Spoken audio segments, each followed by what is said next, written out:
guess, after the intro. Oh, shoot. Usually I have this ready. This is going to be this day, guys.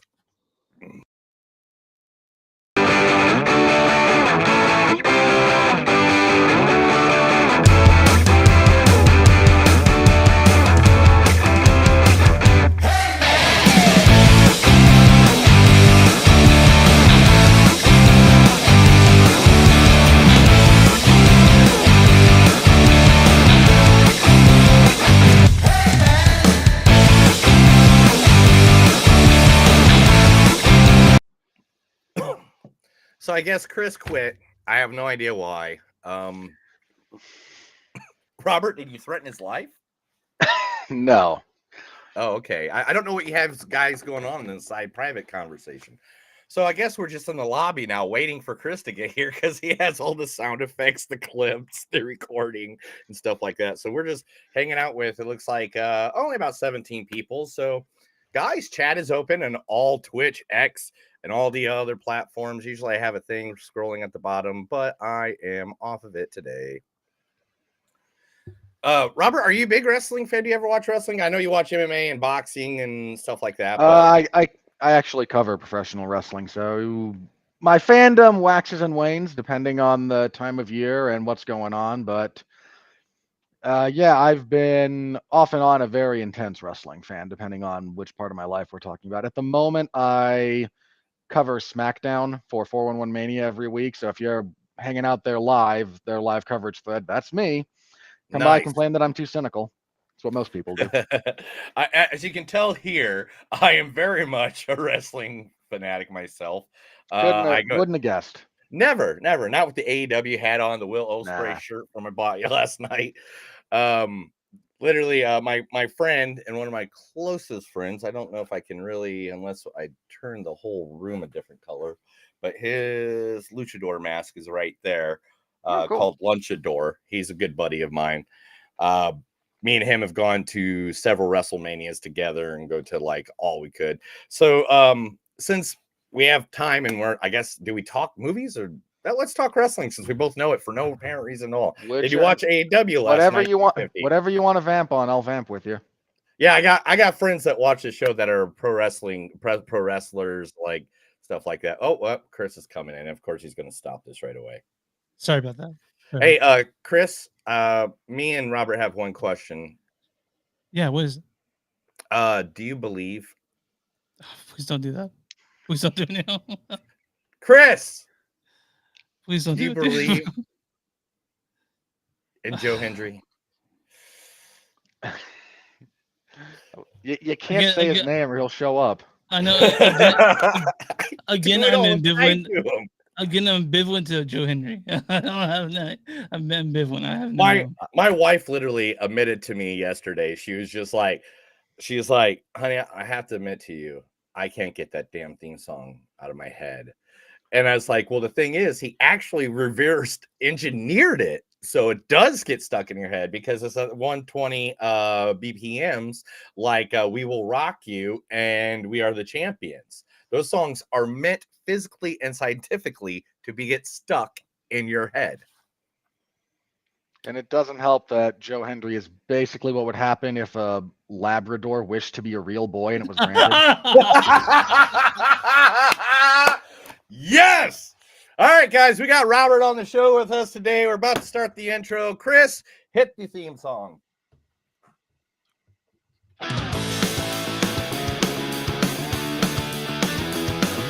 It's a show by Chris and Neil with all great movies. They are the real deal. We watch them all, so you don't have to. It's movies that don't suck and some that do. Ladies and gentlemen, boys and girls, listeners of all ages, welcome to the next episode of Movies That Don't Suck and Some Do. My name is Neil. And I'm Chris. And today with us, guys, we have a special guest. He is the host of Damn You Hollywood and the 411 Ground and Pound MMA podcast. You can find his coverage of professional wrestling and MMA all over 411 Mania. He is the all-American badass himself, Robert Winfrey. I didn't send you that last part, but Well, I went to your Facebook page. You had an American flag. You come up with the Superman shirt on. I mean, you need to look closer at my Facebook profile picture. Then that's an American flag, but in front of it is not a political. I know. I was going more Undertaker, because it's the best time of Undertaker's career when he was the American Badass. That's a hot take. Yeah. No, it's not. I know. That's a hot take. It's only because I was at WrestleMania 18 and saw him versus Ric Flair. But anyway, let's get into the movies. Yeah, let's do it. Stop with the wrestling talk because Chris will just fall asleep. Oh God, just saw this. It's like when Chris tells me about different paint patterns. So he wants to paint his kitchen. He's like, "I'm gonna." What are you talking? I've never once painted my kitchen. I never once do that. You're right. Your wife did. Yeah, Anyway, exactly. coming on today. First, the movie that we caught streaming in the world is a movie that we missed during while I was at the theater because I think we were busy with a bunch of other films at the time. I couldn't remember all of them, or I think I broke my leg or strained it Something at like one that. point this year. Yeah, I've been all kind of, I don't know, past the age of 40 for some reason. I keep on breaking everything that I own. And I don't mean like personally, I mean like on my body. It's weird. But the movie is If, featuring the one, the only, the man that everybody's waiting for this July to go see his movie, Mr. Ryan Reynolds. Oh, hello. I know, right? Whose balls did I have to fondle to get my very own movie? I can't tell you, but it does rhyme with Pulverine. And let me tell you, he's got a nice pair of smooth criminals down under. Anyway, I got places to be, a face to fix, and oh, bad guys to kill.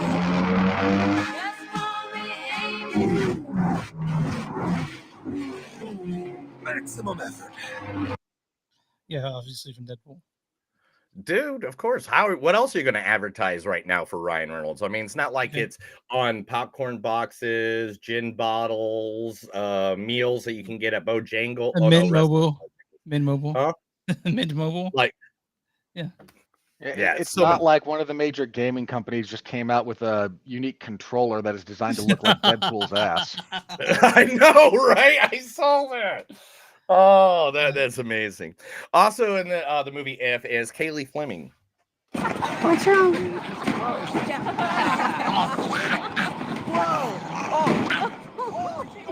Hey! You shouldn't be doing that.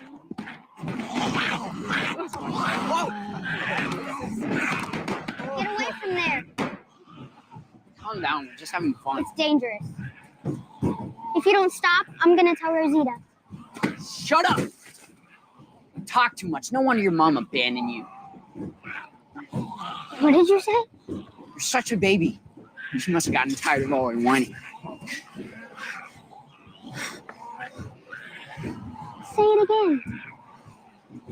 As she pulls a knife out against his throat. I dare you.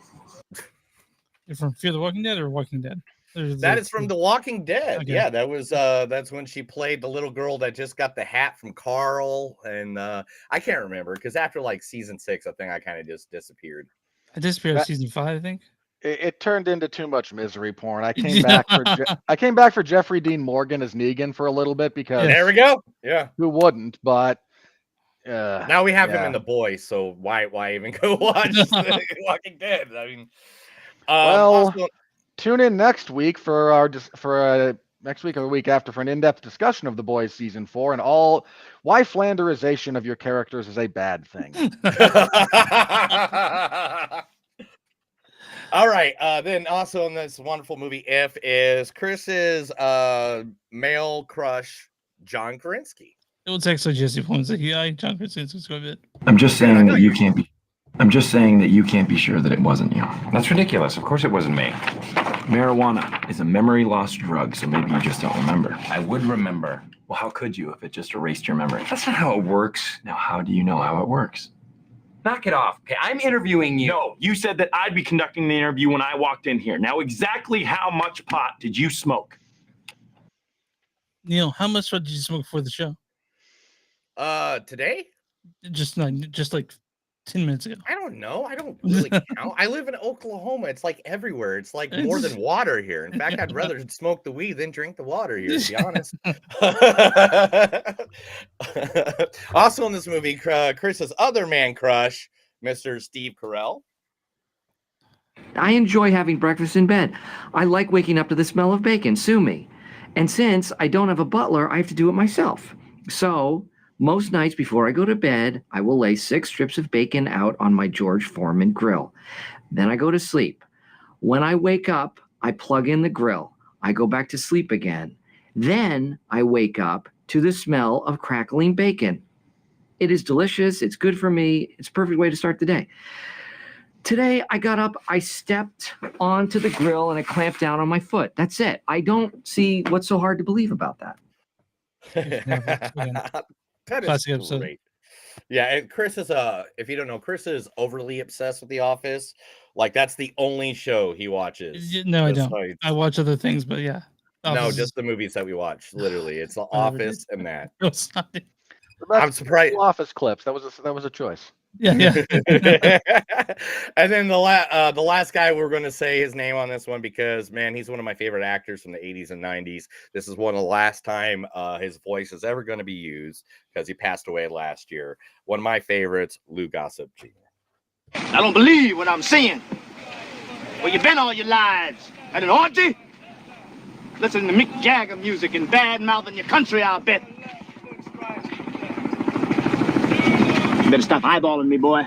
You're not worthy enough to look your superiors in the eye. Use your peripheral vision. Understand? Yes, sir. Now, every time I say understand, I want the whole group to say, yes, sir.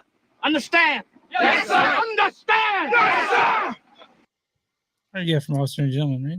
Officer and a Gentleman. I mean, it's his second best role right behind The Punisher with Dolph Lundgren and Iron Eagle, the ripoff of Top Gun. Okay, yeah. Yeah, I wouldn't call it. I wouldn't call it a ripoff. I know it's a completely different movie. That one of actually my favorite movies of Lou Gossett's entire filmography was Diggstown. There you go.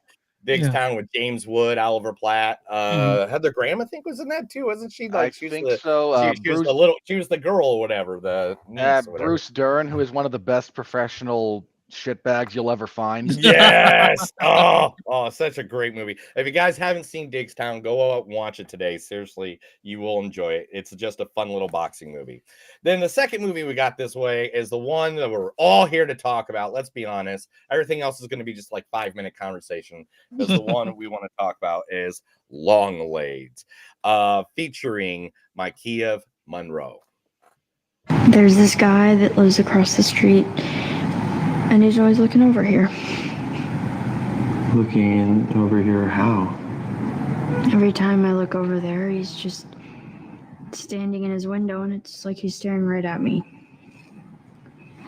Which window is it?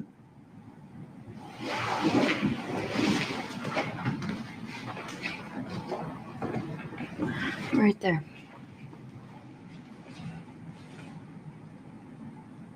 I can't see anything. Because it's day. He only looks in at night? I can only see him at night. That doesn't mean that he's not. You know what? Forget it. From Watcher, I think last year. Yeah, Watcher from I fucking forgot I watched that. I was pulling through. I'm like, oh, I've seen this fucking movie. Dude, that happens to us. Like at this point, we're at episode 326. Yeah, so that means usually about 50 episodes per year. If you add that all together, so we've been doing this about 5 or 6 years. Yeah. And there's so many times I have completely forgotten about movies I have watched. They've even been on my top 10 list. I forgot that There's only so much space up there. All right. That's yeah. Awesome. Blair Underwood is in this as well. Baby girl, there's a whole lot going on here you just don't understand. So I see. Nana, white folks in this country got the power. Now, sooner or later, we're going to lose this town. And why shouldn't one of us turn a profit in the process? Wonder why can't you see? It's for us, Lana. For you and me. I'm sick of watching you day in and day out trying to teach them poor, raggedy kids how to read. I know you was with Jesse last night. I know how this looks. And I know you're confused about a whole lot of things right now, but you gotta trust me. Because I love you. It's like Posse from 1993. Is that what Posse is from? Yes, Posse is from 19. It was back where it's like a bunch of African American black guys took over a freaking whole town of white crumped bankers. I used to have it on DVD. I don't know. Don't ask questions. I don't know. Okay. I had the I'm weirdest done stuff on asking. DVD. Yeah. Anyway, then Alice Witt and Alicia Witt in her first role ever, which was one of the biggest roles in the history of that you could get as a little girl. Here she is in the original Dune. I am a messenger from Muad'Dib. Poor Emperor. I'm afraid my brother won't be very pleased with you. Kill this child. She's an abomination. Kill her. Get out of my mind! Not until you tell them both who I really am. Alia. Daughter of Duke Leto the Just and the royal Lady Jessica. Yeah, from June 1984 Dune, yeah. That role about to be taken over by Anya Taylor-Joy for Dune 3 coming up soon. Yeah, no, and the thing is, like, when I was a kid, I remember seeing Dune, and I tried to do that voice all the time. Like, my mom would ask me for food, and I'd be like, "Yeah, I would like food." And my mom would be like, "You ain't watching that movie ever again, you know that, right?" Like, that's it for you. And it's like, "Oh yeah, look what happened, Mom. You turned me into a fucking nerd." And last but not least, Chris didn't say we should mention this, but at this point, Chris, I don't know if you know this, but this movie is just as 5 Hours Today has made over $45 million and is one of the most viewed horror movies of the year. So I'm pretty sure the secret's out, guy.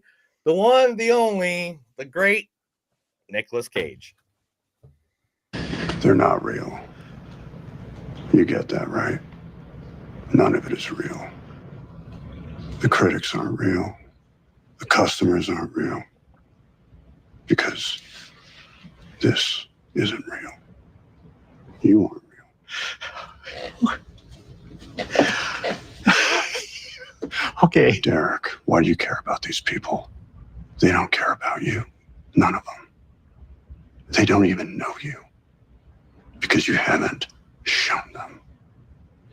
Every day you'll wake up and there'll be less of you. You live your life for them and they don't even see you. You don't even see yourself.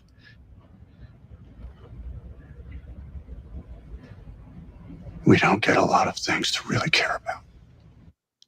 From Pig, and I fucking love Pig. I love Pig. And that's fair. That's not Neil, the best you... horror movie in the entire world ever. Pig's not a horror What? film. I mean, I think we're off again.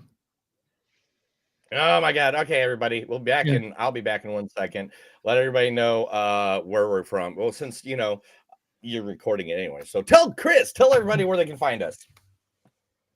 You can find us on movies.net. We're 32mnet.com. It's 32mnet.com. Find us on a bunch of other really cool podcasts. We're on patreon.com/suck. We're on XMTS Podcast. We're on Instagram, MTS Podcast. Go to patreon.com. I'm sorry. Go to patreon.com/suck. You'll find shirts and shit with our stuff on it. And Neil. And wherever you find podcasts. Wherever you find podcasts, you find movies don't suck. It's something they do. Robert, you want to go ahead and give your details? Sorry. Robert, do you want to get your deets on your stuff real quick? Just so people can find you? You can find me if you choose to follow me on Twitter. I promise I'm a fairly anodyne follow. I'm at Winfrey MMA. My last name is a compound word. My complexion should cue you in that I am not related to Oprah. You can find me. I mentioned a little bit before, but I'll say it again. I cover WWE SmackDown every Friday over at 411mania.com if you like professional wrestling. I cover UFC events on Saturdays, the good, the bad, and the ugly. And man, is there a lot of the latter these days. If you follow MMA, it's just True we're back in the statement. warehouse. We're back in the warehouse this week, and oh boy. But I cover those on Saturdays. I occasionally will pinch hit on other programming, be that pay-per-views or weekly television, depending on the needs of 411mania.com. So you might find me elsewhere depending on other people's availability and my availability. So you can find me over there if you're interested in some of my writing on that topic. I host Damn You Hollywood if you like movie reviews, and clearly you do because you're listening to this one. I've co-hosted that with Mark Radulich for 8-ish years at this point. Yeah, give or take. So we've been doing that one for a while. We're pretty much weekly, not this week, but pretty much weekly. We review a movie, we talk about the finances of filmmaking, the box office totals for the year, and then we laugh at critics who are terrible at their jobs because we needed a closing segment. If you've never seen it, our last segment, we go to Rotten Tomatoes, we look at what everyone's saying about the movie, and we find people who are so bad at their job they can and should be replaced with artificial intelligence. Like Fat Guy the movies? How about that guy? Yeah, I like Kevin Carr and several others. He's a regular whipping boy of ours. Yeah. All right, Neil, who are we talking about today? Oh, go ahead. About what? What, Chris? Go ahead. Go ahead. I'm sorry, Robert. Go ahead. No, Chris, no, just yeah, like just bump yeah. in One there more on podcast I host if you're interested in combat sports. I late Sunday evenings I record the 411 Ground and Pound MMA podcast. So wherever you listen to podcasts, you should be able to find that. If you want to hear me talk about fights, make predictions, talk about news of combat sports related issues, go ahead and check me out over there. Yeah. Who are we talking about today? Yeah. Talking about what, Chris? You didn't give me any intro to that. You just said, what are we talking about? And then, who are we talking about today? Who? Why would we? Who? What do you mean? Why? Fuck, I'm leaving. Every week we promote us local business. If you're a local business, make sure to get a hold of us. Either email, match, chat. Chris is still on christiansingle.com, I think. Wherever you can find us, get a hold of us. We'll be more than happy to promote your local business right here. Today, I told these people I met last night because they literally saved us from starvation at midnight, called Reno's Argentina Cafe. Now, Reno's Argentina Cafe is located in the downtown section of Little Rock, Arkansas, 312 Main Street, North Little Rock. Now, here's the story. We were walking out of the arena after AEW 250, walking down the street. We see this sign. It says cafe, and we're like, maybe? We walk up to these doors. We walk in and see these two people behind it, and we're like, we want food. And they're like, there's nachos, there's tacos, there's, all these wonderful rib sandwich. And they're like, no, our kitchen closed 30 minutes ago. And we're like, fuck. They go, but our oven's still on. So this is the pizza that they made us to send like a handmade pizza, at least for us. But this place is cool, man. It's a long ass bar. It's like, if you notice, there's a hallway that goes all the way to the back there. Oh, where am I? Oh, that's food. There's outside graffiti art. The drinks are really inexpensive. Smoking inside, which is always a plus to me because I smoke like a chimney. Dartboards, pool tables, all the above. And oops, I went too far. So therefore, if you have a chance, go to Reno's. You can look them up on Facebook.com, Reno's Cafe, /Reno's Cafe, or you can go to their website, which is renoscafe.com. Reno's Argentina Cafe has everything from cheese fries to green salads, Greek salad, Cobb salads. Like I said, the pizzas that they made. How do you pronounce it? Hero, gyro? How do you guys do? Are you guys all arguing? Hero. It's a hero. Hero? Yeah, it's a hero. Yeah. Chicken cordon bleu, whatever. Good people. They were nice enough to open up an oven and start one for us. Gave us a nice bucket of beer that we drank in like 10 minutes. Like, great guys, good people. Go to there if you're ever in the Little Rock area. Chris, let's talk If. Let's talk If. Directed by John Krasinski. You guys probably know from Where the Fuck, from directing Quiet Place Part 1, and of course he's Jim Halper in The Office. This stars Kaylee Fleming as B. What's wrong? Ryan Reynolds as Cal. Oh, hello. John Krasinski as Dad. I'm just saying that you can't be sure that it wasn't you. Steve Carell as Blue. I enjoy having breakfast in bed. And Lou Gossett Jr. as Lewis. I don't believe what I'm seeing. Also, the stars also Phoebe Waller-Bridge as Blossom, Alan Kim as Benjamin, Zeb Moynihan as Jeremy, and a bunch of other people you cannot recognize. What is the storyline for If? A young girl who goes through a difficult experience begins to see everyone's imaginary friends who have been left behind as their real life friends have grown up. So I don't know how to begin talking about this movie. I do. I got it. Okay, I got it. Go for it. Me and my wife has this conversation because we watched it together, and there for no reason was mystery around the dumbest shit that didn't make no sense whatsoever.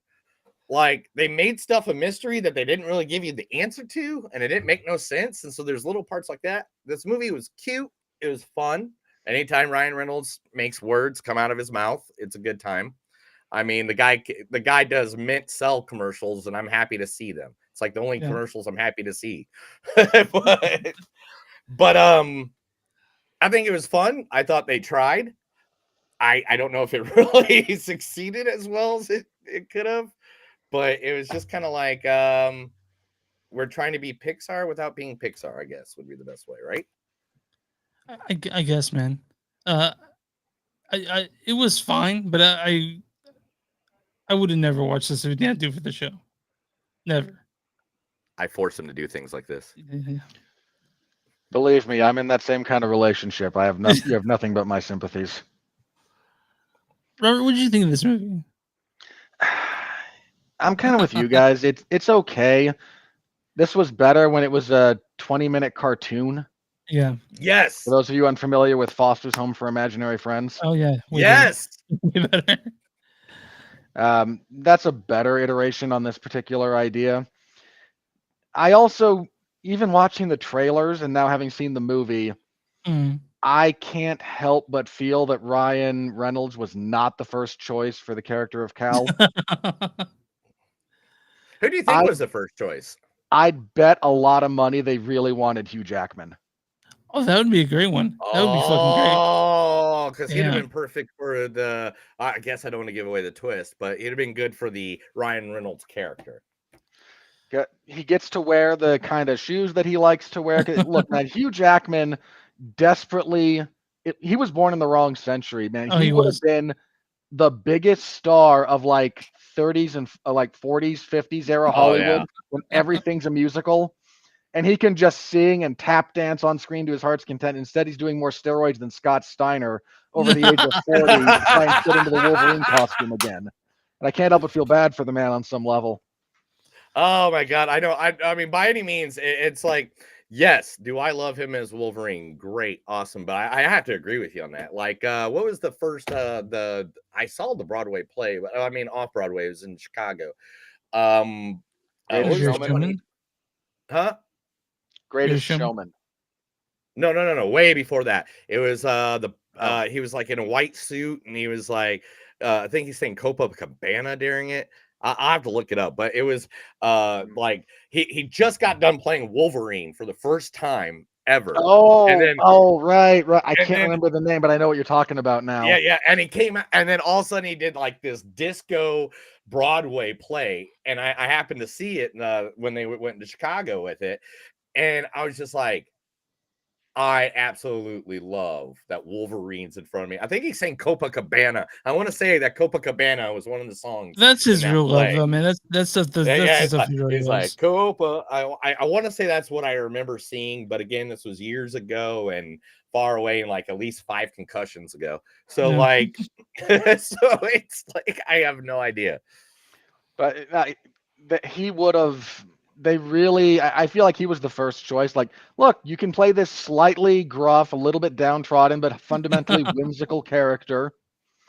You get to sing, you get to dance around, you get to wear these snazzy, just slightly anachronistic outfits. And for whatever reason, they couldn't get the scheduling or whatnot to work. And I'm not saying Ryan Reynolds does a poor job. I think he's adequate.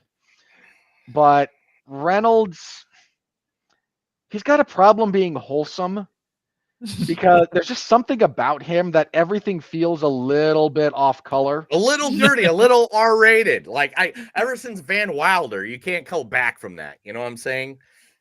And it makes a few, until you really kind of get into his take on this kind of a character, it makes a few of these of those interactions feel a little bit weird. Yeah. And he does a bit more of the motor mouth thing. It's not as much here, but in general, he likes to fill space with words. He's very Ryan Reynoldsy. Like you can't escape like his sort of take on everything. It's kind of the same. Like we'll talk about Free Guy, stuff that was okay for children, and this one it's just Ryan Reynolds to me. It's not Cal. Like he never inhabits a character. I feel like he called it in. Like I kind of feel like I'm feeling the vibe that Robert's giving here, where it says that it sounds like this was someone else's role, and it just kind of feels like he showed up on like a couple days before they said, "Here's the script," and he's like, "All right." So I read these lines, okay, and he just kind of put his little Ryan Reynolds on it, like, "Oh, whatever," and then just like walks off, like he did his little spin on it, but like. I totally feel it. I don't think maybe he was concentrating too much on Deadpool 2 or 3 at this time, or he was concentrating on something else. But I just don't feel like he was really into this character. I feel like he was just a call-in. Yeah, so he's perfectly serviceable, but it's one of those brief things where I feel like that character winds up doing a lot of the heavy lifting for the emotion of this whole movie. And because he's not quite up there, he's kind of here, which is fine. He's not here or even lower, but you really kind of needed that, and you didn't quite get it for whatever reason. And so that was a little bit of a knock on it. This thing was pretty long for a movie that had all that it had. It's like an hour and 45 minutes. They could have shaved out 15 minutes. There were things that didn't need to be there. Like most or of it. Some things that could have been explained. All right, like the mystery of the mom and what happened. Why is that a mystery? Why is that a mystery? Do we need nowhere in that mystery specifics on the dead parent? Yeah. The parent's dead. That's all you need. But like the first 30 minutes in, and this is me and my wife, we're dead sober, not even stoned or anything. We're just watching a movie while we're eating dinner and stuff like that. They don't even explain that the mom passed. They just the guy, and the thing is, the husband walks out the door and says goodbye, and then they don't really explain that the mom died. Usually when the parent that walks out of the door in any movie or TV show, you can call bullshit if you want to, but usually the parent who walks out of the door and closes it behind them is the one that dies, not the one that they're all saying goodbye to. Yeah, it was pretty clear to me that the mom died. I wasn't questioning that. No, we were just like, okay, but what did she die of? Did she get cancer? We don't need to know why she died, dude. We don't need to know why she died. We just why not? Why don't you? Why would you want to know that? Like, why would you want to tell the children you're watching this fucking movie? It's just fuck that. You don't need to know why this daughter's fucked up. You don't need to know. You don't need to know. Just because, if your mom gets shot in the face at the grocery store while buying you, Fruit Loops, it's a lot different than your mom dying of cancer. It's a whole different level of fuck up. Well, I'm gonna go with, based on context clues, we're not going with a violent death for a children's movie about imaginary friends. That's true. And so I don't think it was necessary we find out how she died. It was pretty obvious she died of some sort of illness, and to me, it was sad. I don't know. I cried. This thing was an hour and 45 minutes. I didn't need another 5 minutes of them saying what she died of. I didn't need that at all. It didn't even need to be a minute. Could have been remember when mom died from choking on a ho-ho? Okay, well that would be weird to me. But if they were gonna Chris, say, Chris, what do you rate this movie out of 5? oh, man, this is like a 3.4. I didn't hate it, but again, it's something remarkable to me. There are problems with it that I mean, we barely touched on like the imaginary friends in this, which are fine. But again, I don't have much to say about If. It's it's a movie that was Yeah, made for the children. only imaginary friend that really mattered was like Blue, to be honest. The rest of them were kind of like in the distance, and you kind of saw them like for 5 seconds here and there. And the little whatever the little what was the little 1950s character one? The Blossom. Yeah, Blossom. That Blossom. was yeah. I mean, because here's the thing of all the characters up there. So yeah, like you saw her for a little bit, and then like I mean, you saw Lewis for a little bit, and the mystery guy kind of got me a good laugh. The little, you know, Yeah, I the guess detective looking. based off of the question from DC Comics. I guess I don't know what he was Any exactly. any number of pretty stock noir, hard boiled private detectives. Yeah, and it, I didn't hate it, but again, it's just it, it's not why it's not a movie like It was I not made for you, Chris. These this is a guys were not movie. made. Look at these. These guys were not made for you. Yeah, this is a movie that this not Well, no, this not. wait. I take that back. The unicorn is obviously made for you. Okay, come on. But no, it's like basically saying this is not the reason I watch movies. Is if it's It the isn't reason. it, dude? Don't you literally have like a blanket of yourself naked on a Oh, like come on, unicorn? Neil. What's your score on this? I I'm right with you, man. I think I'd say about 3.4. Like it was cute. It was funny. It's not made for me. I'm a 40-year-old man that watches pro wrestling. So like literally it's not exactly up the alley of whatever. There was no character that grabbed me. And Mm. that's the one thing that any movie has to do to me. I have to have someone of a character that I'm all in on that character, or I totally hate that character, or I feel sorry for that. Something that gives me a raw emotion. That's what the part of cinema plays, or any kind of theater, or between pro wrestling to even sporting events, like give you. If you don't grab to something, you're just not going to care about it. And that's what this movie did. It didn't have grab me anything, so I didn't give two shits or hell about it. So, Rob, I know that Mark doesn't do this thing. He fucked with this every time. Do you have a score on this one? Sure. I'll play along. I have a score. Okay. You guys go out of 5. Yeah. Mhm. So 2.5 would be dead average. Okay. Hang on. I just want to make sure I understand. That's the logic here. Okay. All right, Chris. So 2.5 is Tell dead him what average. Tell him what 2.5 is. 2.5 Hang on, that's not my rating for it. I was just want to make sure that All make sure I understand like where we're going here. 2.5 on movies that don't suck and Something to Do is called Something to Do, aka Or Something to it is Do. Something to Do. It is the STD rating on our podcast. So you're giving a movie an STD if you go any lower than that. I would because I'm a harsh critic, which I get flack for on occasion. Well, I ask what the average is because it's not always entirely clear. Like the scale I use for ranking professional wrestling cards is 1 through 10, but 6 is average. So 5 is not so good, 6 is average, and you get flack when you get flack when you rate professional wrestling stuff as average, because if it's not at least an 8 or a 9, they think you hate it. Pro wrestling fans, what are you going to do about them? For this one though, so again, if 2.5 is dead average, I'm probably like 2.7, 2.8. Okay. It's not quite good, but it's a little bit better than average. Yeah. There's at least a little bit something interesting in this to keep it from absolutely not to being just dead average. And I don't know what you call an average movie. Like that's a hard question to answer. But If is okay. It's whatever. But I guarantee I just love this probably. Like you go to see this, you kind of know what to expect. And Could have got to 3 if I understood how the imaginary friends interacted with the physical world, because that was a. You got to make up your mind on that one, people. Can they affect the physical Yeah. world or not? And Yeah, if that was- so, are they actually imaginary? And writing issue. All right, man. I agree with that one. That is a big writing issue and stuff like that. On RottenTomatoes.com, what do you think the audience score on this one is?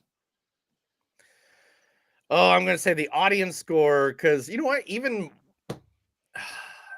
I've been seeing people still going to this at the theater. Like, it's like this, Inside Out too, like with their kids and stuff like that. So I'd probably say the audience gave it a score of 68%. Fucking 88%. That's crazy to me.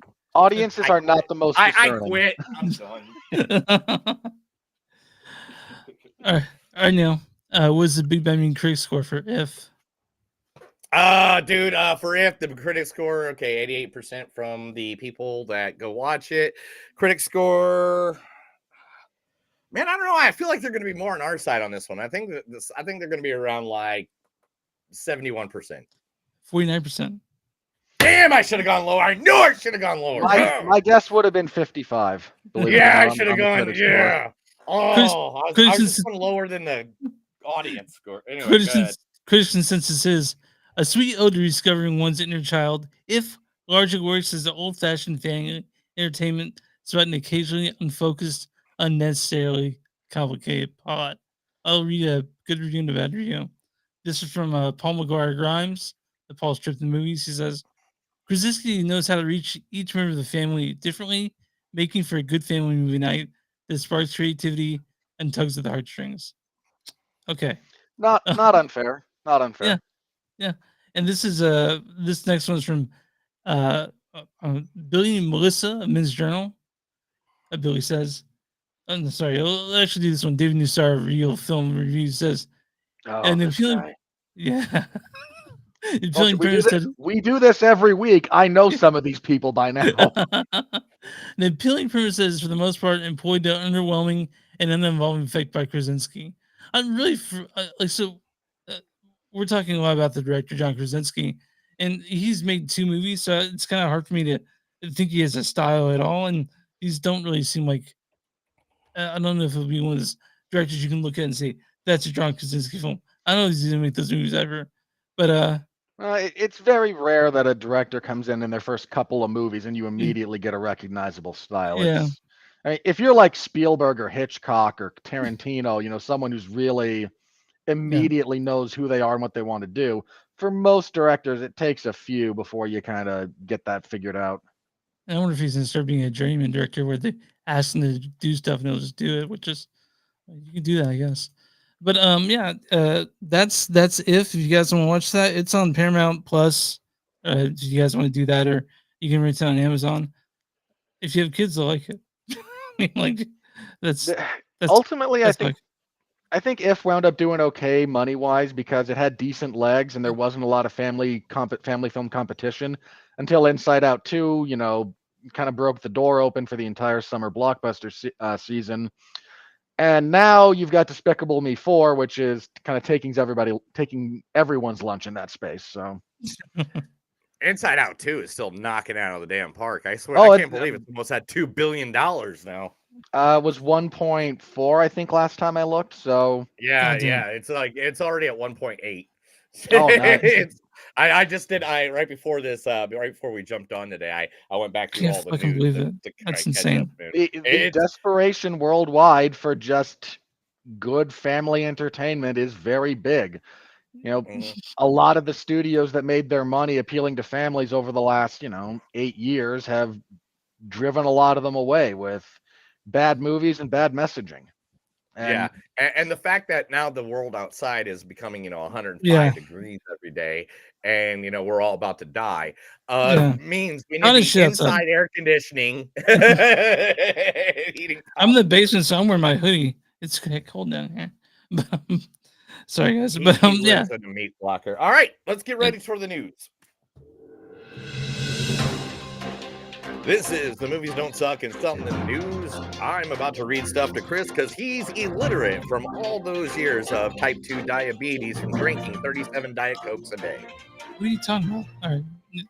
I have to make I sure. don't know. I come up with something new every time. Why do you act like it's something new? All right, Like I've been doing it for 6 years, bro. Okay. Wait on us now. All right. To it. Let's get through all the sad shit right off the back. All right. We had a lot of celebrities pass away in the last 5 days. One, if you don't know, Benji Gregory. Benji Gregory played the kid off of Alf. He died at the age of 46. He's a new engineer. Alf is one of my favorite shows of all time. I have the Alf doll somewhere. No, I mean, I absolutely mean that. Tragic. He and his dog both were found dead in his car. Oh my God. Yeah, I was trying to fill the full details. Because we're humans, it's the dog's death that gets us to react. Yeah, I know. So was it heat exhaustion or was it what was it? I don't know. I haven't looked to see if they've updated that. Yeah, I just saw the little bit that him and his dog was passed away. Also known for her Mallrats fame. Yes, Shannon Doherty passed away at the age of 53 this week. Too young. She was going to be in Mallrats 2. She was already like Kevin Smith was trying to help her with like kind of a comeback thing by using her in some of the films, and she tragically passed away. So that sucks. Go watch Charmed. Charmed, Beverly Hills 90210, and Mallrats. To me is still her best movie she ever did because I love Mallrats. But also this week, the greatest fitness guru in the history of the world ever. Most prolific. I don't know about greatest. Greatest. He helped my aunt drop so much weight with sweating the oldies in the 80s and the 90s. The great Richard Simmons passed away earlier this week. Our condolences for his family. Now, guys, you don't know about this because you haven't been on the internet since you've been on this podcast, but I just went to this website where I got all this information, and I hate to tell you. Hang on. Well, let me see if I can guess, because I saw one earlier today that hurts. Yeah. One of the best comedic actors of all time. TV sitcom actors of the legendary TV sitcom. The only one that had more shows named after his name than anybody in the history of television. That's true. Yeah, Bob Newhart passed away. Yeah, today. Finally. Bob, did you say finally? You did? No, I'm you sorry. Fucking asshole! Sorry. Did you just literally say No, finally? I was like, Bob? Wait. Hey, Robert, can I talk to you for a second, man?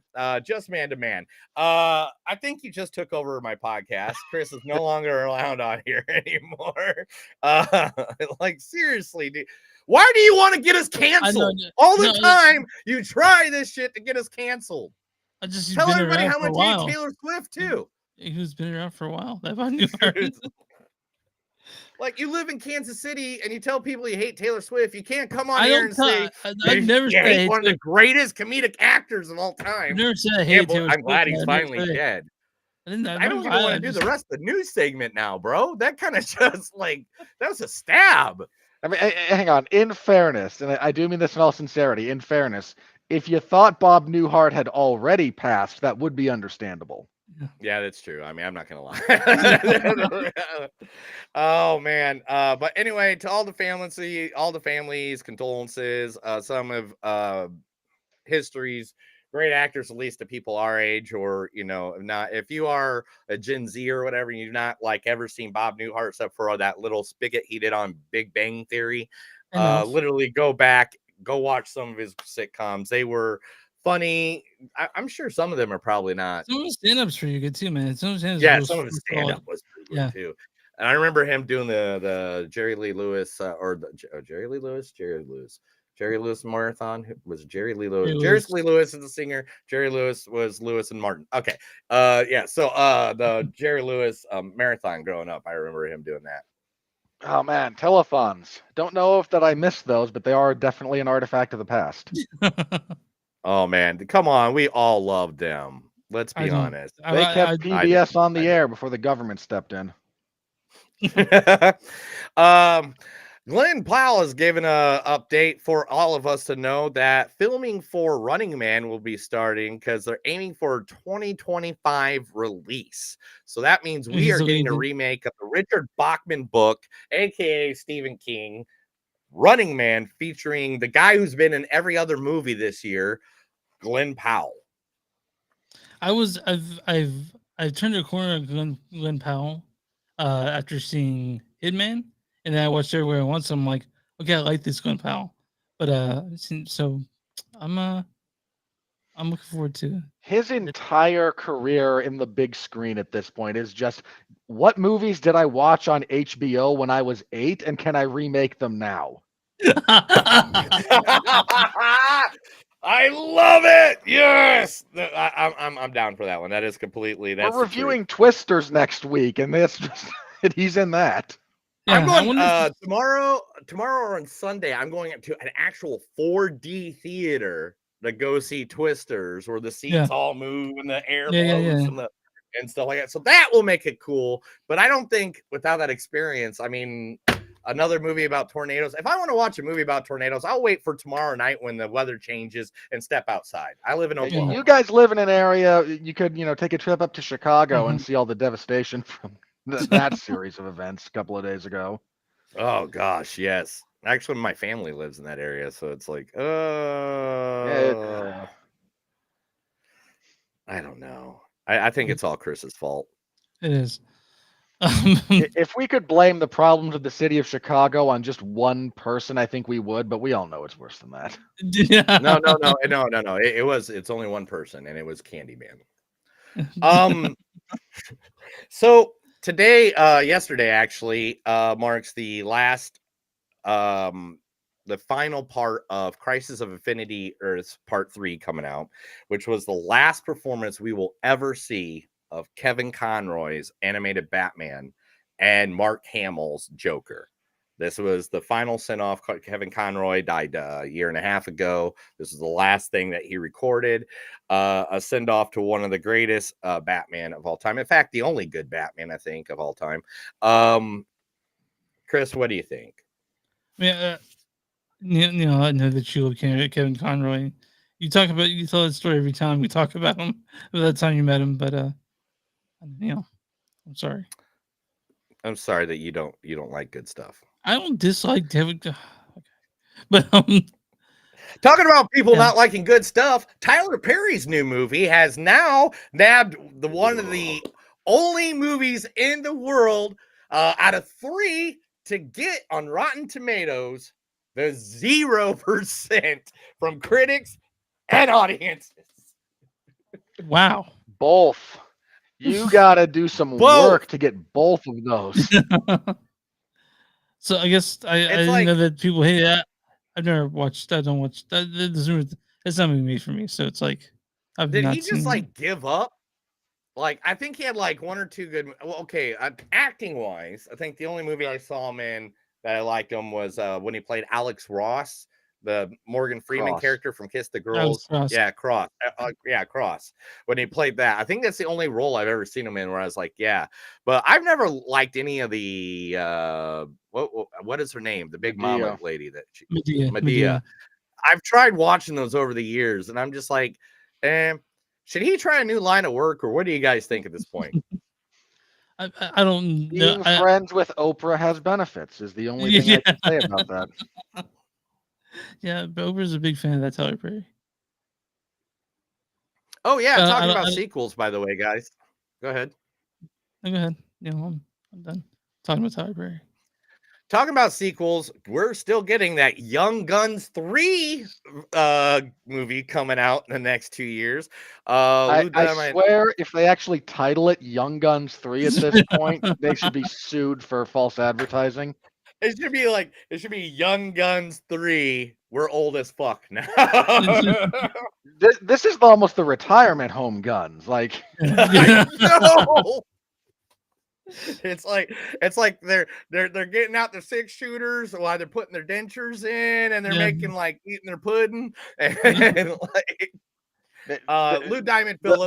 The whole plot is them telling other people to get off their lawn. Like that's where we are with these people.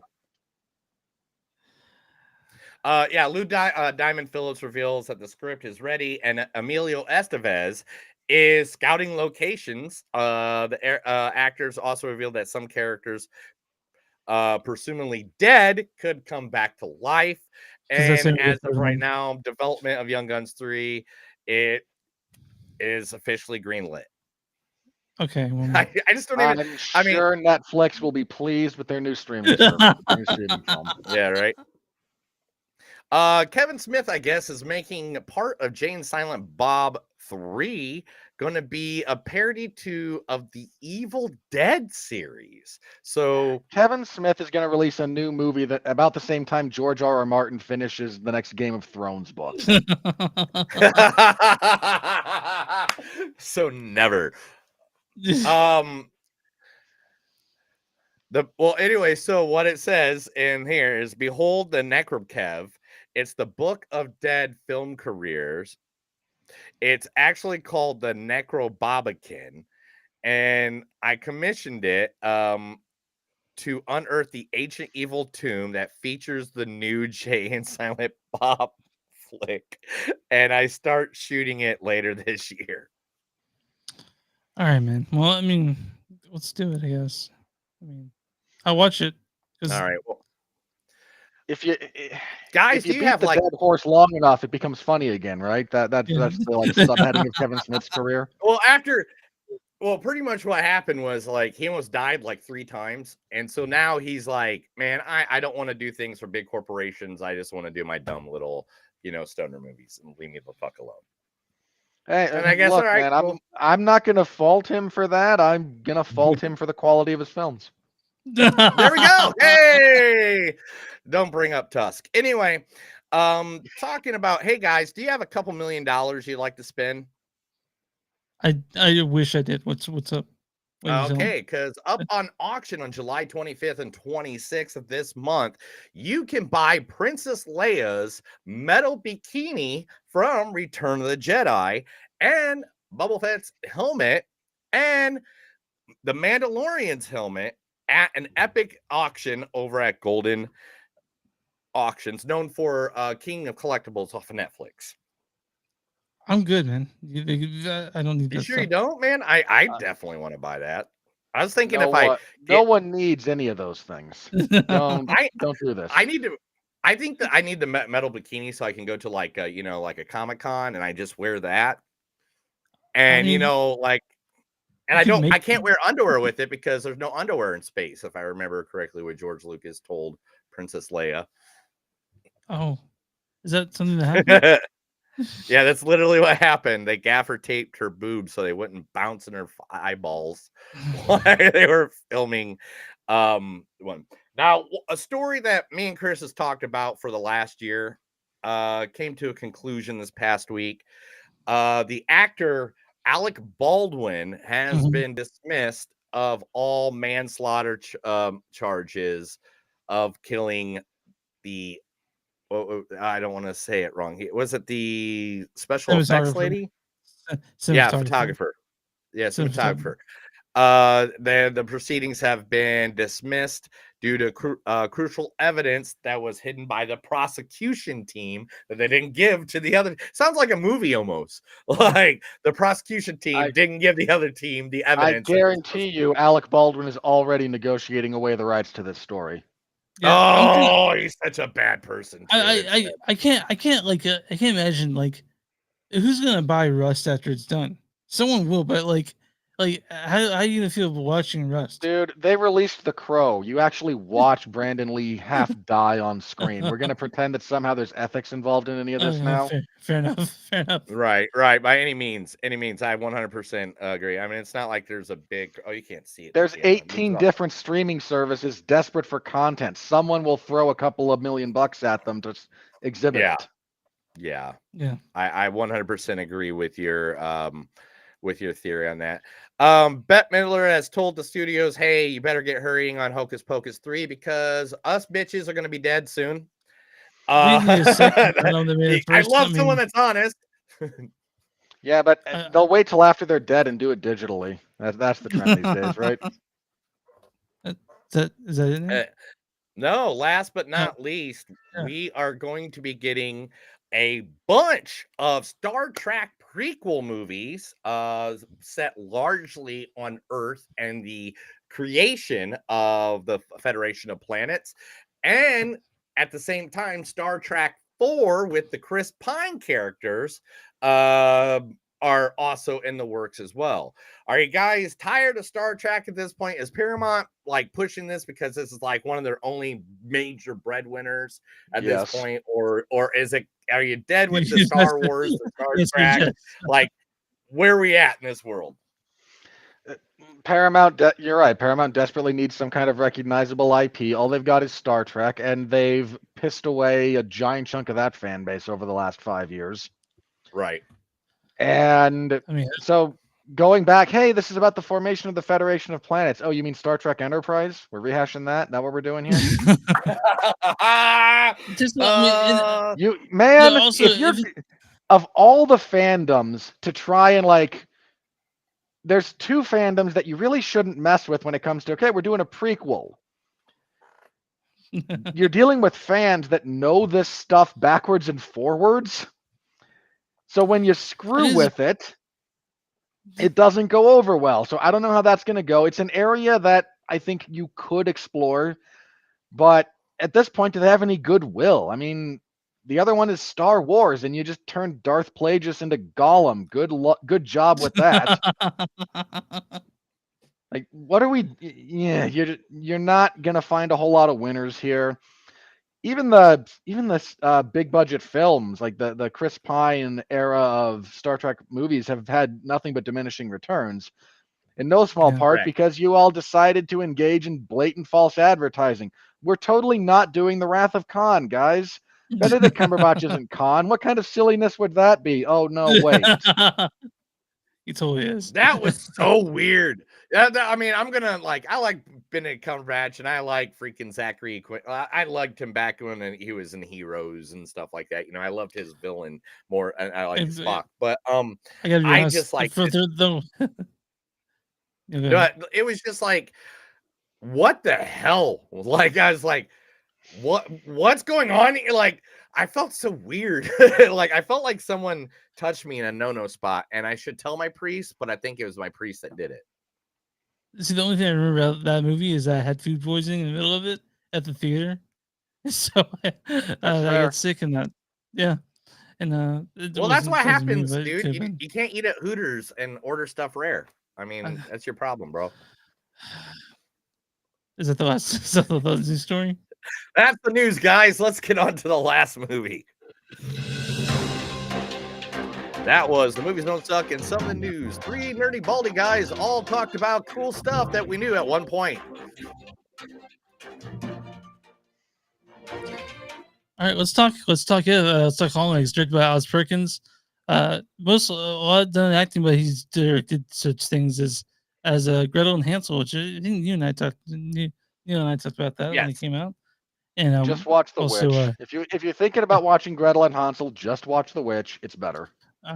I love The Witch. He literally has Black Phillip tattooed on it. Yeah, I knew he was going to do it as soon as you said it. As soon as you said it, he's got to show his tattoo.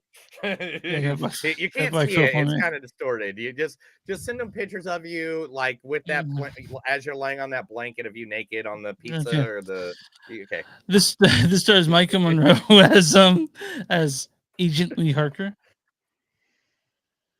There's this guy that lives across the street. Nicolas Cage as Longlegs. They're not real. Where Underwood is Agent Carter. Baby girl, there's a whole lot going on here you just don't understand. Alicia Witt as Ruth Harker. I am a messenger from... It also stars Michelle Choi Lee as Agent Browning, Dakota Dell as Agent Fisk, and Karen Shipka as Carrie Ann Camera. Neil, what's going to be the storyline for Longlegs? FBI agent Lee Harker is gifted new recruit assigned to be the unsolved case of an elusive serial killer. As the case takes complex turns, unearthing evidence of the occult, Harker discovers a personal connection to the merciless killer and must race against time to stop him before he claims the life of another innocent family. So there was a lot of hype around this movie. They were doing all kinds of weird like guerrilla marketing where they would Yeah, go they ahead did and like what was all the marketing? I think I had some of the in the facts I actually came up together, but maybe I didn't. If you want to say nothing else positive about this movie, and there's other positive things to say, but at a bare minimum, this thing had the best marketing campaign of any movie in like 5 years. Yeah, and I don't know. Cocaine Bear had that game. If Cocaine Bear had that game, it would have done well. So Longlegs, so I knew there's a bunch of hype in it. So knowing the bunch of hype, I went ahead and lowered my expectations when I saw this, and I came out and it fucking blew me away. I love Longlegs. Absolutely love this movie. That's it. That's all. You just loved it. I want you guys to insight on it. Any actors? Yeah, nothing. Yeah, I liked it. That you wouldn't. I'll see you guys later. Without my annoying personality, I swear sometimes that your podcast would last 5 minutes and it'd just be like, No, yeah, that I needs like someone else here. But this movie so that'd be the end of it. So this movie had nothing but unsettling vibes throughout the whole thing. I thought that Nicolas Cage did the god fucking crazy ass performance. Like I didn't recognize him. That was great. I love the fact that he was covered in so much. I don't think if someone told me that was not Nicolas, someone told me Nicolas Cage was in it, I don't know if I would have known that he was. Which is I didn't know he was in it. I didn't know. I'm going to be 100%. I did not watch one trailer. I did not watch anything leading up to this. You said Longlegs, and I literally thought I was going to go see a movie about spiders. Like I had no idea what I was walking into here. And I love that I didn't. And I love that. Like, because it's very hard for being someone that goes to the movie theater once, twice a week that sees, how many minutes of trailers were right before this movie for me? 37 minutes. 37 minutes of trailers before, like, I got there at 11:30. It did start to 12:07. But so it's very rare for me not to see like something about something. Like I've been dodging everything Deadpool and Wolverine, so as much as that can be a surprise to me, and that's getting shoved down my throat every time I just turn on YouTube. But this movie just had I understand why people are comparing it to Seven and Silence of the Lambs and stuff like that because of cops going against creepy killer kind of creepiness going on and stuff like that. I usually don't like a lot of slow burn movies. Right. Like I'm more of like into an action, but I really think they did the slow burn really well in this one. And like the cinematography of this movie, like she'll be like at a desk looking at a piece of paper, but in the frame, they'll make this empty doorway that's shadowy, like right in the background, where you think like a jump scare is going to come, or like someone's going to be like that killer going to be creeping in the back, like Michael Myers or Jason. Like the way he did the cinematography of this was like, I'm only going to say this because his dad was in the most popular movie this guy ever did. But it was kind of Hitchcock-ish, where it was like the suggestion of something was more than the something that was actually happening. And there's a lot. That's a lot of this movie, just suggestion, and then of course at the last act it changes. But I really enjoy the muted colors in this. I really enjoyed the acting in it. Possibly, I mean, Micah, but it's all about Nick Cage and how fucking crazy he was. Like that's a fucking fantastic role he did. He was so fucking creepy. like I've had people text me like, "Have you seen Longlegs?" I'm like, "Not yet," and they're like, "Just no, Nicolas Cage is creepy as fucking he is." I mean, there he is. Like, don't oh do my it, god, dude. look, like, oh, I didn't even know. What the fuck are you doing? What? Why are you upset? What? All right, like, dude, they won. Do you understand? This movie only cost $10 million to make. These guys have already made over 4 times what they freaking like. Don't worry. If they want to make Longlegs Part 2, 3, 4, 5, the mini series, the prequels, the cartoon series, have the collector's cup given out at McDonald's, like literally they got it at this point. They got nothing to worry about for the rest I of just their life. I didn't want you to show it to anyone else. I wanted people going this and not know what they look like. But okay, You did. Oh, hey, 27 people that are watching. Sorry that I ruined it for you. Like, come on. Robert, what's your thoughts on Longlegs? So, gun to my head, my favorite movie of all time is actually Silence of the Lambs. Oh, I watch it all the time, man. It's literally my queue. So, this movie invites that comparison very. People aren't making that comparison out of nothing. It invites it. Unfortunately, inviting comparisons to movies that you are not as good as is always a bit of a tricky thing. I don't mean this as a disparaging comment to Longlegs to say it's not as good as Silence of the Lambs, because that's one of the best movies ever made. Yeah. Period. I mean, that's like saying you can't. It's like comparing like in the wrestling world, like always comparing someone to Hulk Hogan or Stone Cold Steve Austin when someone's nowhere even near that level. This is not that. There's a lot of good stuff here. You mentioned there's some very strong directing choices. There's a lot of very still shots. The camera doesn't move a whole lot in this movie. Yeah. It'll cut, but it doesn't follow. It doesn't track. It doesn't pan a whole lot. It's very. You'll get depth of field stuff, but you don't get a lot of swinging of the camera. You get a lot of very static stuff where you're meant to sit, watch, pay attention, see stuff in the background. I mean, the opening scene from this movie, before the title card rolls, Yeah. is actually just an incredible short film, basically, is what it is. And it's the most effective part of the whole movie, I think.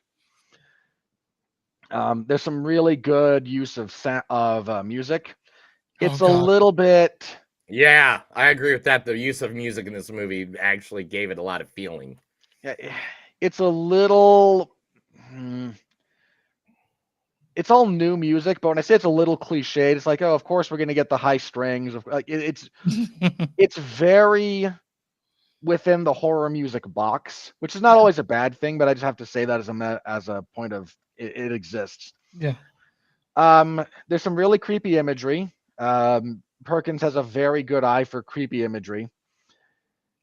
I don't know if this is his. I go back and forth between this and you mentioned he did Gretel and Hansel, which I don't think is his strongest work. Yeah. I don't know if I would go this or the Blackcoat's Daughter. If you liked Longlegs and you want something similar, Blackcoat's Daughter would be the other one I'd recommend because that's also his. This one. Now, wait. Not as his acting career as Dorky Dave in Legally Blonde. No. No. I don't recommend Legally Blonde as anything other than a method for enhanced interrogation. They use it in the Bay, I swear. All right. They might have. PTSD from Reese Witherspoon shows up every time. No. You got a baby in a bar? Anyway. So that's Sweet Home Alabama, not Legally Blonde. Whatever. I appreciate the whatever, but they're not actually the same film. I know. So if I had, so a few of my criticisms. This movie, the plot meanders, and it's a bit of a problem. There's not a lot of. So again, because we're comparing this to something like Seven or Silence or Zodiac, even, because clearly this is where inspiration is being drawn from. Right. Those movies, especially Silence and Seven, had an element of ticking clock. Right. Like why? And you were never allowed to forget that the clock is running here and time matters. John Doe is trying to find, the 7 people that he's gonna use to paint his masterpiece. Right. Buffalo Bill has kidnapped a senator's daughter, and you've got a couple of days before she's dead. These are things that are constantly, they're here. This movie does not do a good job at giving you that sense of pressure and timing. It's very creepy, and as you mentioned, like the atmosphere that this thing creates is incredible for the vast majority of it. But that sense of inevitability, the sand running out of the hourglass, that's absent, and I think it's an important component of these kinds of stories that was missing. If I'm talking about things that didn't quite work for me, that's one.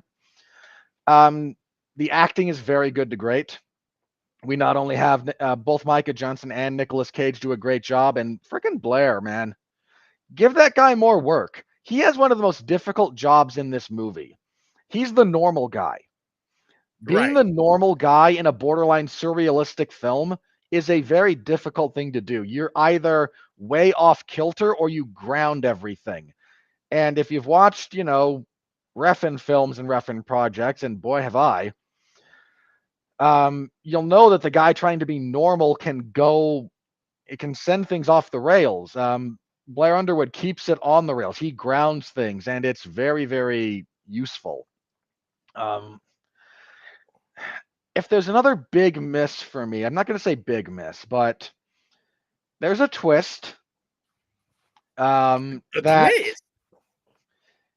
It's not the I'm sorry, worst M. Night twist in the Shyamalan, every world. time I always think of I twist. appreciate it. Yeah, the robot chicken. Anyway. It's not the worst twist for these kinds of movies. It doesn't quite land because some of the stakes around it have not been properly established, again, on the writing side of things. So that, and then He said that the twist of the movie. Chris was gone for a second, if you didn't know. Okay. I'm guessing technical difficulty. He said the twist of the movie was, we're not trying to spoil it or anything like it. It didn't hit like one thing I do have to jump in here for a second because I have to go back to what you said earlier about the urgency. Yeah, I 100% agree with you. Like they just it's kind of background. It was kind of like, hey, by this date.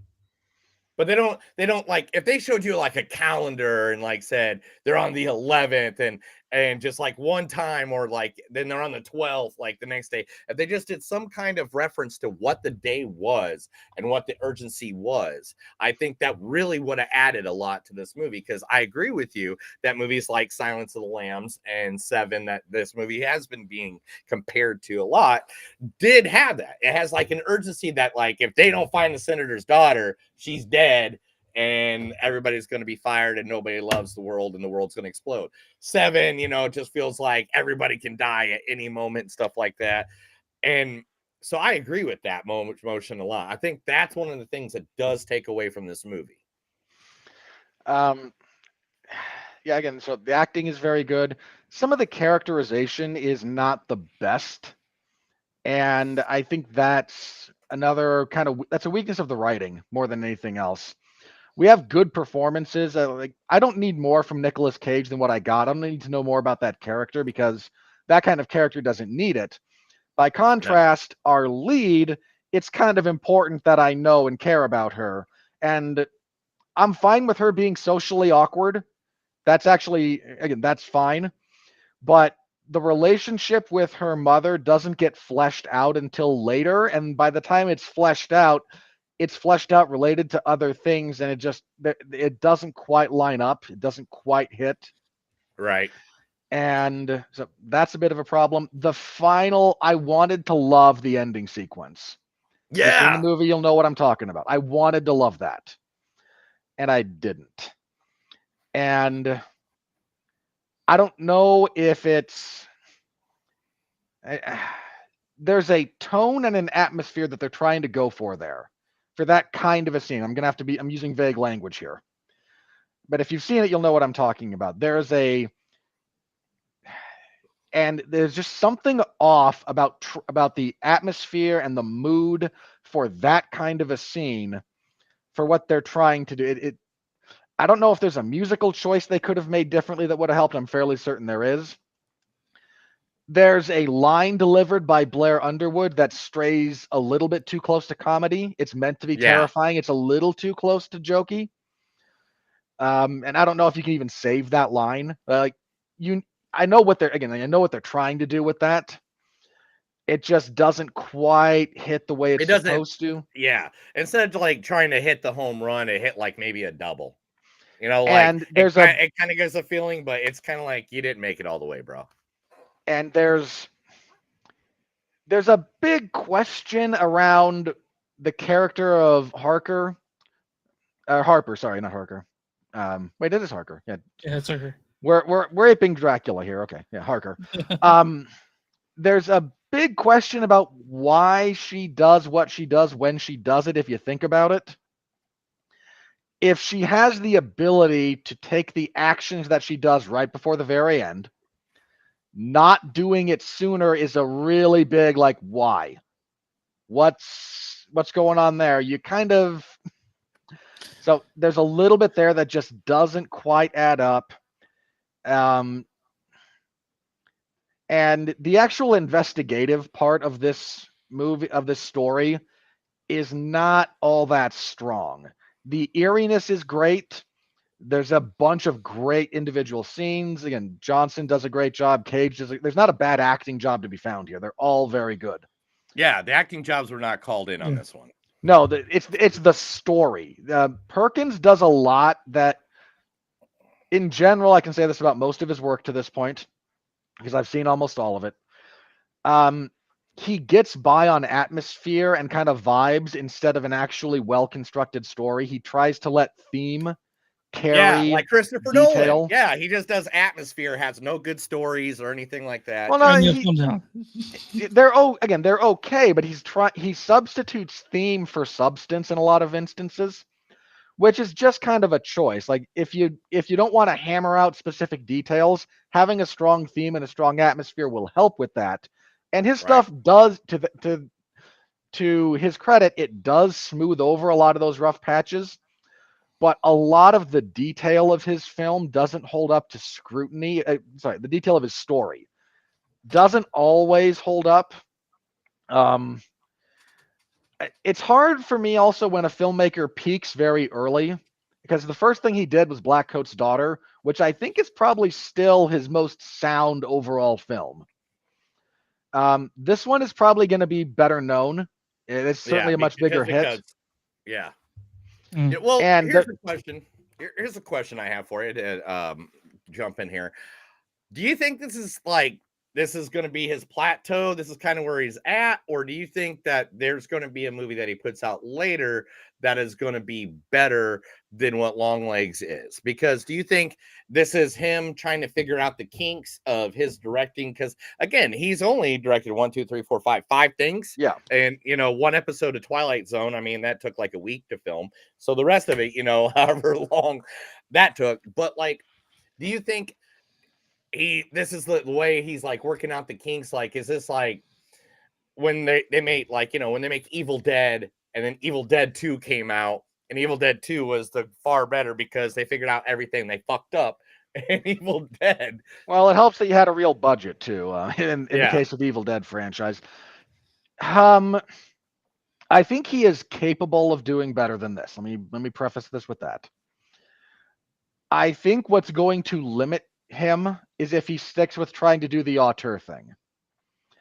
If he gets with a good writing partner or finds better scripts, that's going to carry a lot more work to elevate what he's doing. Because at the moment, he's doing a lot of the I write, I direct, I edit, I have final say kind of stuff. And the number of good auteur filmmakers like that is actually very small. It's a very romantic theory of filmmaking. And then if you talk with anyone who's worked with the people who work like that, most of it's not very good. The best iterations of it come from Kubrick, who was just so painstaking that, okay, we're going to get there. I'm going to make you walk. I'm going to drive Harvey Keitel off of my set because I made him walk through the revolving door of a building 127 times. And he said, "You're disrespecting me and my time. I'm out." Which is a true story from the set of Eyes Wide Shut. Gary Oldman's recitation of that is very good. But if you're going to be that exacting, you can maybe get there, but you also wind up working with a lot of people who don't want to work with you all that much after the fact. Kubrick didn't have a lot of collaborators in front of the camera.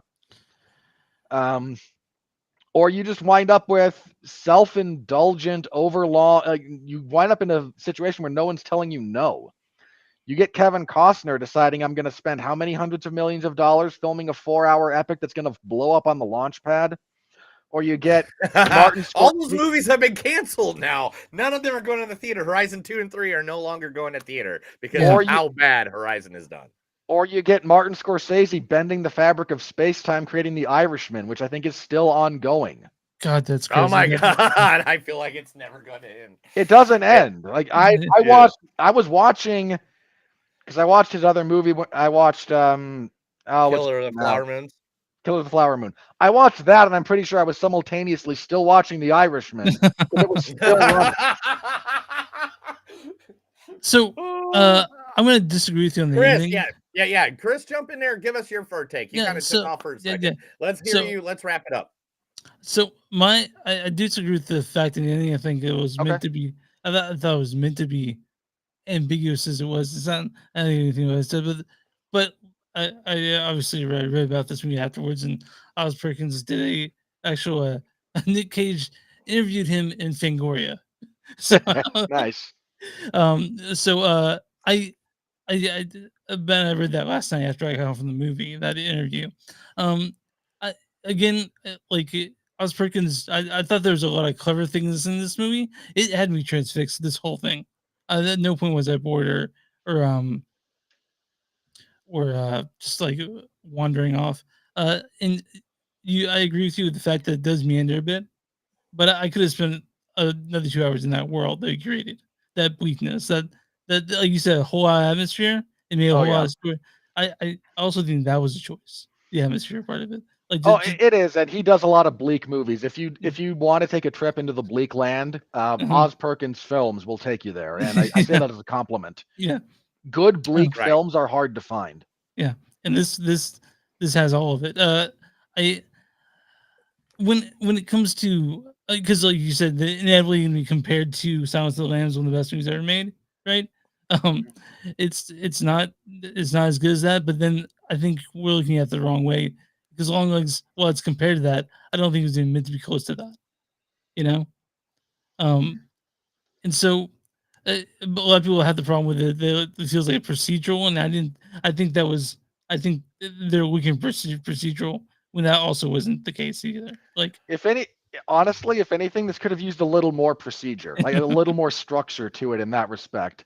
But anyone complaining that this gets bogged down in the procedural elements has never actually watched either a very good procedural or knows anything about these kind of things because if what you're if you think this is too procedural, I'm going to recommend a slightly more experimental cosmic horror film for you all to go watch. It's on Amazon Prime, I believe. It's called The Void. And that will do all the weirdness of this without any of the structure with any of the real world grounding in that respect. So if that's more what you're after, go watch that. I have horror recommendations.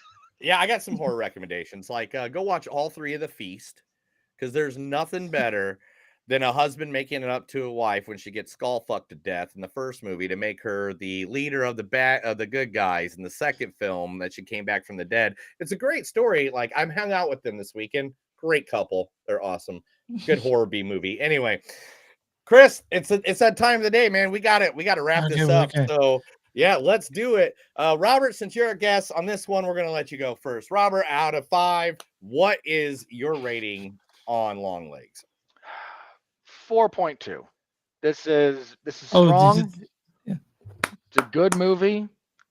I'm going to fall asleep to this movie when it comes out on streaming. Literally, this is a movie I'm going to like how I do Silence of the Lambs, 7, and Kiss the Girls are like some of the movies I watch going to sleep because it's like that theatrical, that very kind of slow burn at the beginning of all the films, and it's not blowy uppy and stuff like that. I think it's the music too. Like that literally behind those movies that just put me to sleep like right away. And I think that's kind of weird that all horror movies are what I usually watch when I go to sleep too, but it is what it is.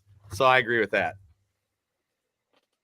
So yeah, 4.2, definitely high good. Not a classic. It's not what, if you watched a lot of the hype develop, it's not that. I don't think it's not going to hit those lofty goals. So temper your expectations a little bit related to that, but this is still very good. It's still definitely worth a watch if you like horror movies. Yeah. My score on this is 4.4. I liked it quite a bit. I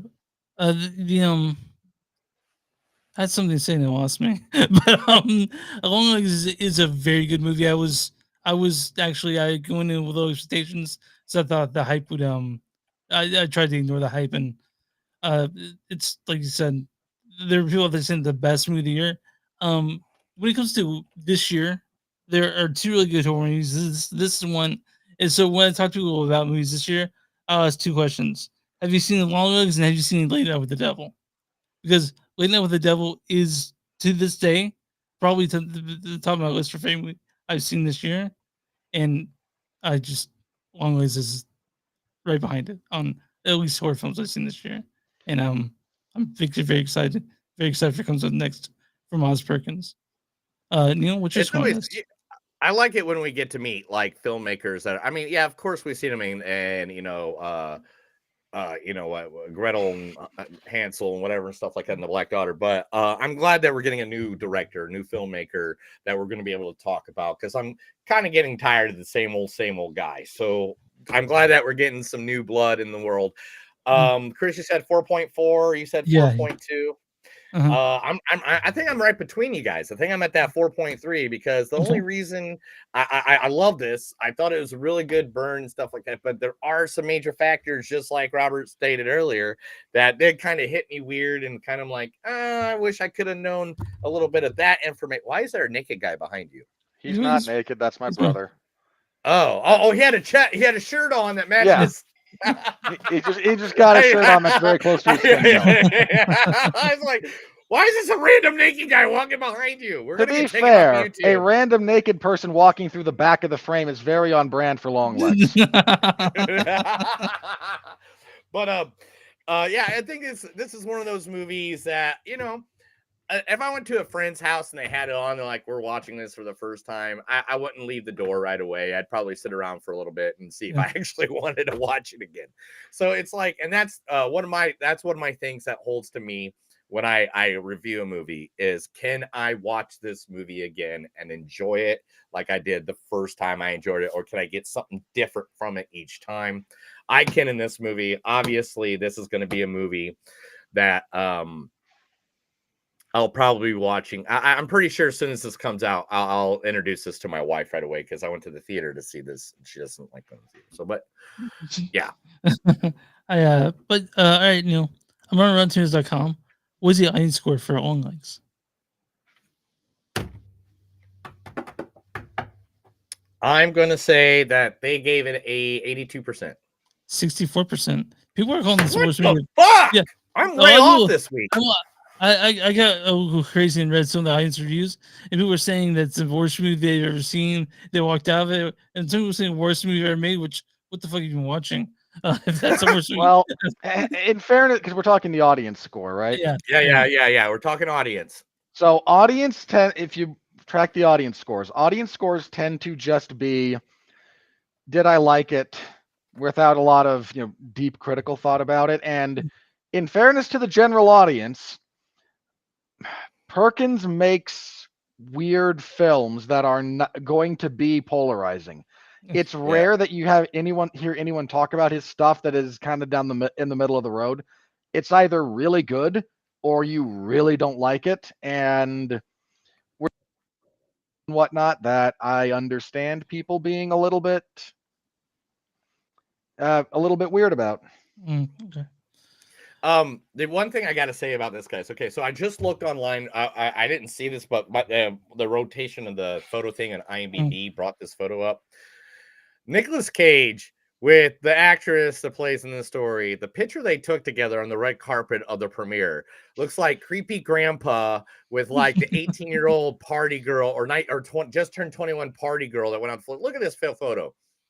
Like literally, it is like they're barely trying to touch each other. She's trying to look sexual and it's like, is this the girl that Conway Twitty was talking about when you've never gone that far before? No, okay. That's what it kind of looks like. It looks like he's Conway Twitty and she's the 16-year-old. Didn't expect a Conway Twitty reference of all the things. I know. I'm on Rotten Tomatoes still. What is the critic score for Longlegs? The critics are gonna fucking love this. This is like a critic blowjob party. I'm gonna say 89%.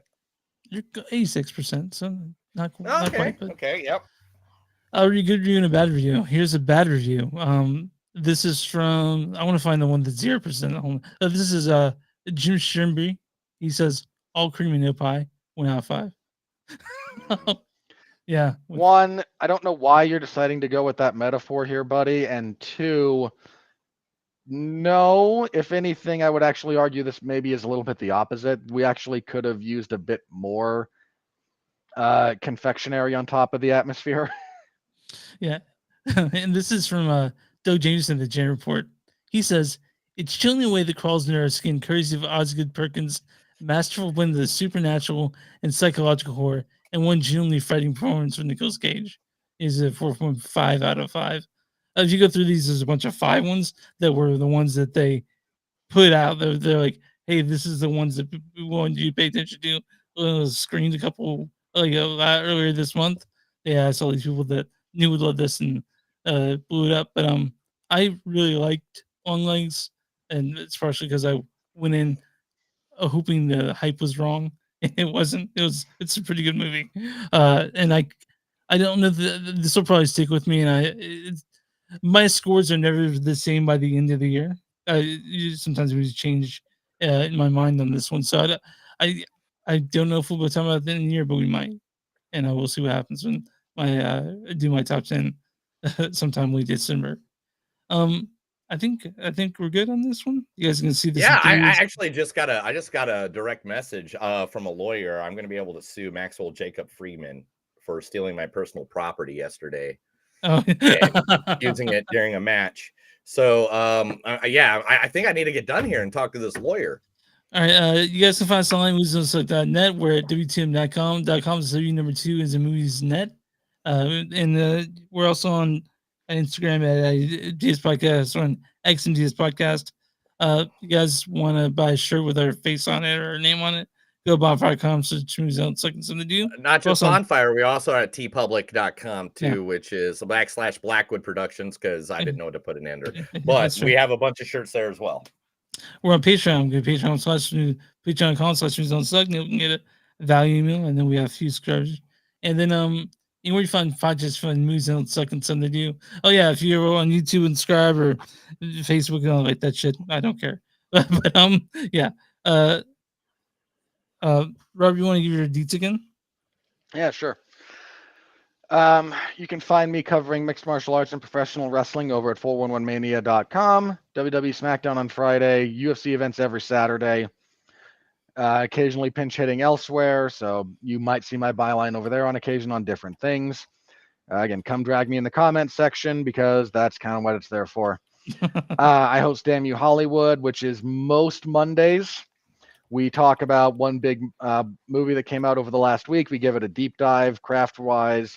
We talk about the business of movies. So we talk about how the box office has been going for the year, and Mark is finally happy because something actually did well financially, and we can talk him down off the ledge. And there was not one this most recent Monday. We will be doing Twisters on this coming Monday, so tune in for that if you're interested in listening to you guys have had Mark on before. If you like Mark, he and I always have a good time, and we'll be talking Twisters. I may or may not be pinch hitting in about 40 minutes for another podcast that's an on trial for the original Twister movie, so I'm on deck for that in case one of the participants doesn't show up. So tune in if you're listening to me live and want to hear more of this. I might be over there for an on trial for the Bill Paxton. They put Bill Paxton and Philip Seymour Hoffman on the same screen at the same time nowadays. It just makes me cry. Yeah, it's sad.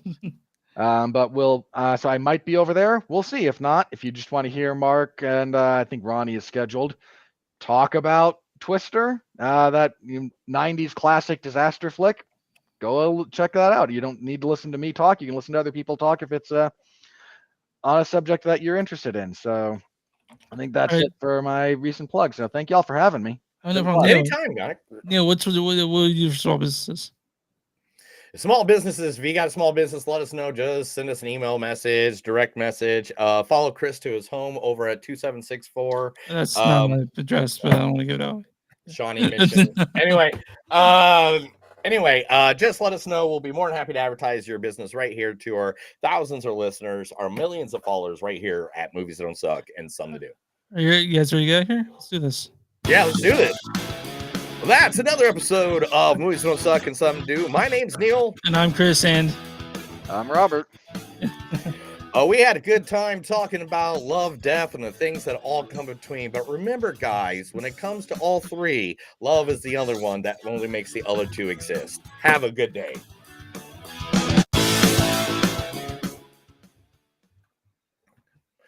Thank you for all the viewers that have been watching us this entire time. You guys have been coming in and out. Next time, jump in the chat area. The chat area is there. We can add you to the conversation. You can be a part. You can talk about how dumb our ideas are, how great our ideas are, or just how ugly our houses are behind us.